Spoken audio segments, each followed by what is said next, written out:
Dan sekolah SMK itu ya benar-benar sangat susah, tidak bisa orang tua tidak bisa membiayai, dan saya bisa bekerja sendiri. Sekolah itu sambil saya kalau malam biasanya malam menjelang sore gitu apa dan sebagainya, itu saya sebagai apa namanya tukang tambal ban.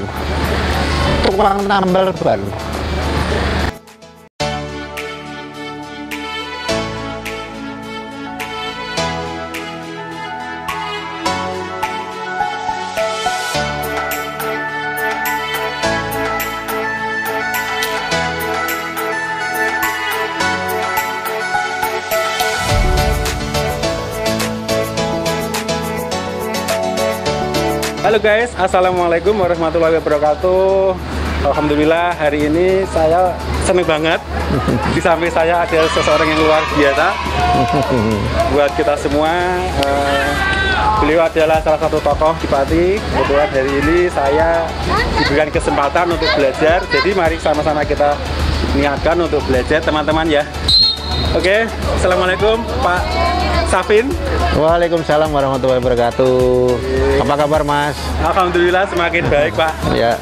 Pak Safin, bagaimana kabarnya? Alhamdulillah ya cukup baik dan semoga bisa bermanfaat. Alhamdulillah. Hari ini kita mau belajar bareng guys. Intinya di sini kita mau kepoin masa-masa dulu perjuangan beliau sampai sejauh itu. Boleh ya Pak ya kita? Ya monggo ya kita bisa ceritakan lah ya. Dan cerita ini menurut saya memang nyata dan itu tidak dibuat-buat. Itu tentunya mari ini untuk pembelajaran kita bersama. Iya Pak.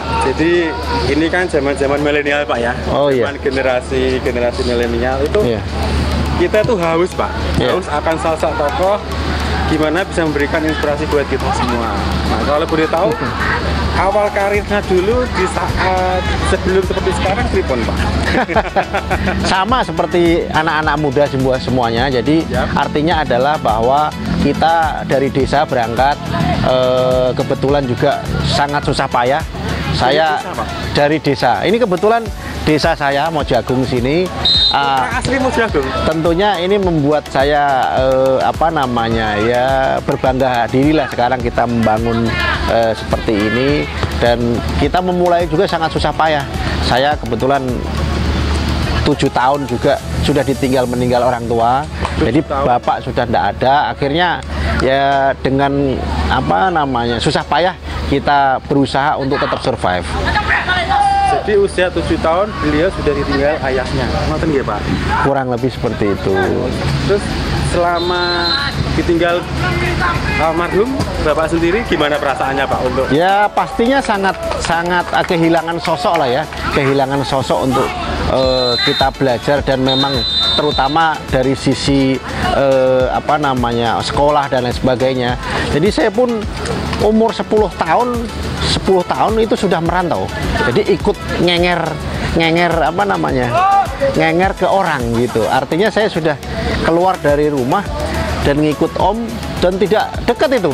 Saya keluarnya sudah langsung ke Papua. Saya ke Merauke. Saya diajak om saya yang kebetulan di sana jadi guru. Ya diajak sekolah di sekolah ini sana. Jadi 10 tahun kelas 5 SD sudah di Papua. Nah, ini memang ya sangat berat hati, tetapi itulah keadaan yang tentunya membuat kita malah justru menjadi pembelajaran menurut saya gitu. Oke, setelah kita menyimak beliau usia 10 tahun sudah merantau guys. Dulu pertama kali di saat beliau berkarir itu boleh tahu nggak Pak? Oke. Sebagai apa? Iya, oke. Apakah udah jadi bos langsung seperti sekarang? Nah, ya guys. Ya, jadi gini, saya merantau ibaratnya ngikut apa namanya om itu di Papua itu kelas 5. Saya lulus SD di Papua juga. SMP saya juga lulus di sana. Terus SMK saya balik ke Pati. Kebetulan saya balik di Pati dan sekolah di Pati. Dan sekolah SMK itu ya benar-benar sangat susah, tidak bisa orang tua tidak bisa membiayai, dan saya bisa bekerja sendiri. Sekolah itu sambil saya kalau malam biasanya malam menjelang sore gitu apa dan sebagainya, itu saya sebagai apa namanya tukang tambal ban. Jadi boleh Calvin jadi tambal ban. Usia berapa Pak? Itu usia SMK itu berarti kurang lebih ya 15, 16, 17 itu ya. 15. Nah, jadi sudah mulai. Tukang tambal ban loh guys.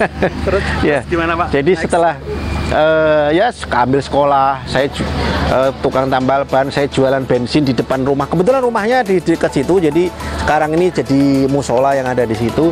Itu menjadi saksi sejarah lah kalau kita bicara itu. Jadi tentunya ini ya tidak semudah hidup ini, proses ini memang nggak semudah yang kita bayangkan ujuk-ujuk itu. Ujuk-ujuk langsung semua. Iya. Ya betul. Jadi terus setelah lulus SMK, kebetulan saya langsung merantau. Saya langsung merantau juga, atau merantau ke Jakarta. Jakarta. Ya, tentunya juga berat juga. Memulai kita kalau lulusan SMK apa sih?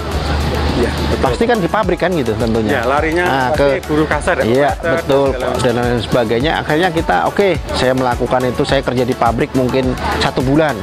Saya nggak betah di situ. Udah, teman-teman banyak yang ikut apa namanya yang bareng sama kita pulang, nggak betah. Akhirnya dia pulang, saya kalau mau pulang malu sendiri nih. Baru sebulan kok mulai kampung. Nah ini akhirnya saya pindah lagi ke tempat kerja. Saya kebetulan di situ pindah ke kerja di Pasaraya. Di waktu itu mungkin masih ingat ya Pak Abdul Latif ya. Nah itu Pak Menteri Tenaga Kerja. Ya? Iya betul, dulu itu saya ikut kerja di situ sampai hampir 3 tahun itu saya di situ. Sama beliau ya. Nah, dikerja di situ berjalan. Momen 98 menurut saya malah justru waktu itu krisis ya. Ya, krisis moneter. Krisis moneter. Tetapi waktu itu kebetulan krisis itulah yang membawa saya bisa menjadi sekarang ini. Artinya apa? Waktu mulai krisis itu saya baru mulai membangun usaha. Pertama kali Pak? Pertama kali saya membangun usaha itu 98 itu momen krisis, dan kebetulan di bidang apa? Saya di telekomunikasi. Kebetulan saya jualan itu nanti jadi kita buka lapak kaki 5 gitu. Jadi buka lapak 1,5 meter kali 1 meter gitu. Kita jualan waktu itu handphone, peralatan dan lain-lainnya. Di mana Pak? Di Jakarta, di Blok M terus. Di Blok M? Iya, di Blok M gitu. Pernah jualan handphone di Blok M? Pak kita. Jadi 98 kita mulai, tapi momen itu alhamdulillah. Jadi momen waktu itu kan kebetulan handphone ini sangat mulai berkembang dengan baik ya. Kita berkembang dengan baik, kita mulai 1 kaki 5 itu, 1 counter itu kita berkembang dengan cepat. Jadi dalam waktu 3 tahun saya sudah mempunyai kurang lebih 15 toko di sekitar Blok M itu. Iya, jadi kita pokoknya kalau ada uang 15 toko selama 3 tahun Mas. 3 tahun. Oh iya, kita itu dalam waktu 3 tahun kita sudah punya 15 outlet ya, outlet counter itu ya, bukan hanya toko tapi outlet itu. Jadi kita ada uang investasi, ada uang investasikan, ada uang kita buka lagi, buka baru. Investasi ke mana Pak? Ya gini, investasi kita buka baru. Oh, gitu ya? Iya, investasi kan. Baru iya, kita gitu ya? buka di situ. Akhirnya kita ya menguasai pasar di situ gitu, market di situ kita kuasai. Berarti gitu. Di lokasi itu ya yang punya jenengan tok gitu ya Pak Kasar. Kurang lebih di sekitar Blok M itu hampir semuanya toko handphone toko saya dulu gitu. Sampai sekarang ya Pak ya? Kalau sekarang kebetulan momennya sudah berbeda lagi, sudah tutup malah justru sekarang ini. Sudah di sana sudah. Nah, ini kan momennya sudah berbeda lagi, sekarang sudah tutup kita di sana. Luar biasa sekali Pak. Teman-teman, kita sudah bisa melihat bagaimana beliau bercerita dengan apa adanya tanpa direkayasa ini ya Pak ya. Saya juga ketemu beliau juga baru ini langsung. Pernah saya tukang tambal ban, tukang handphone, merantau ke Papua, ditinggal meninggal ayah usia 7 tahun. Nah Pak, kalau boleh tahu Bapak, ini tips-tipsnya gimana sih Pak sampai saat ini di dunia apa namanya usaha juga luar biasa, terus sekarang menjadi orang yang luar biasa juga Pak buat kita. Ya kita berusaha dan berdoa lah ya, kita berusaha maksimal. Artinya apa? Bahwa saya menjalani ini dengan apa namanya senang hati, kita melakukan dengan yang terbaik. Terus kepercayaan itu ya juga perlu kita jaga semuanya pihak kan gitu loh. Saya setelah tadi ada 15 toko tadi, akhirnya malah kita dipercaya menjadi salah satu distributor Telkomsel di wilayah Jakarta Selatan waktu itu. Ini kan menjadi momen yang baik buat saya, dan disitulah ibaratnya mulai saya menjadi malah cukup besar ya, karena memang dari Jakarta Selatan kami dipercaya di wilayah Sumatera, kami di wilayah Jawa Tengah, Jawa Barat, kami dipercaya itu dengan bendera perusahaan saya. Ini bagian yang tidak terpisahkan dari awal kita membangun, dan kepercayaan yang diberikan oleh Telkomsel kepada kami kan itu. Tentunya ini bagian daripada proses kan itu. Berjalannya waktu ya kita tetap apa namanya menjaga komitmen itu dengan baik gitu.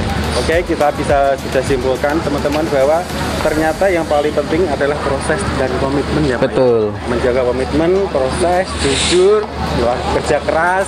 Artinya adalah bahwa jangan berpikir modal itu hanya kapital, modal itu hanya uang. Modal itu berbagai aspek, kepercayaan, komitmen, dan memang itu yang paling penting. Kalau kita bisnis itu kan ya itu yang paling penting ya Pak ya. Kita jaga. Selama kan ini kan kita yang awam, kalau kita nggak punya modal uang 100 juta misalnya, kita nggak mungkin punya usaha nih. Betul, ya, Pak, ya? betul. Iya, jadi kita ini modal ya mohon maaf, kita ada saudara, ada perbankan terutama yang memang mensupport kalau memang bisnis analisanya ini bisa berjalan. Saya pun berjalan semuanya dibantu oleh kawan, dibantu perbankan dan lain sebagainya. Ini bisa semua ya Pak ya. Trust. Jadi ini adalah kepercayaan ini yang paling penting buat kita menjalankan usaha gitu. Oke. Ini sudah cukup panjang lebar Pak. Ini juga saya mungkin sudah mengganggu waktu panjenengan. Terima kasih sudah mampir.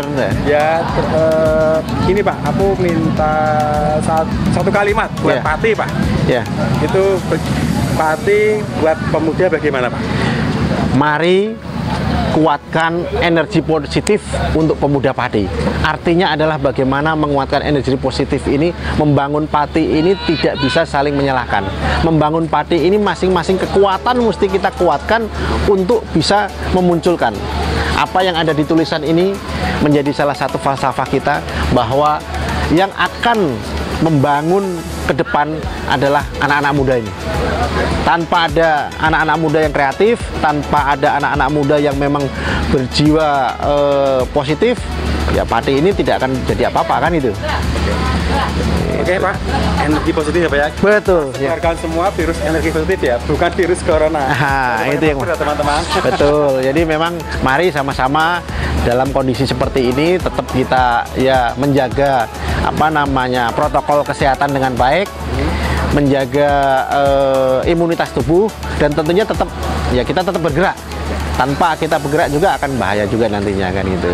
Oke, luar biasa teman-teman untuk obrolan kali ini, belajar bareng Pak Safin. Semoga bisa bermanfaat buat kita semua dan menginspirasi semua pemuda. Insya Allah. Pemuda ya Pak ya. Semuanya yang menonton ini, tolong di-share informasi ini agar energi positif semakin tertera di mana-mana, sedunia di mana-mana Pak ya. Amin. Jadi kita kuatkan energi positif untuk membangun negeri. Contohnya seperti ini, kita membangun sepak bola ini dari desa untuk Nusantara. Saya cukup sekian Pak. Matur nuwun. Apabila saya pribadi ada kurang lebih minta maaf ya Pak ya. Sama-sama. Sukses selalu, sehat selalu Mas. Terima kasih. Semoga bermanfaat. Oke, salam energi positif untuk pemuda Pati. Sudah Mas, sehat ya. Iya Pak. Terima kasih.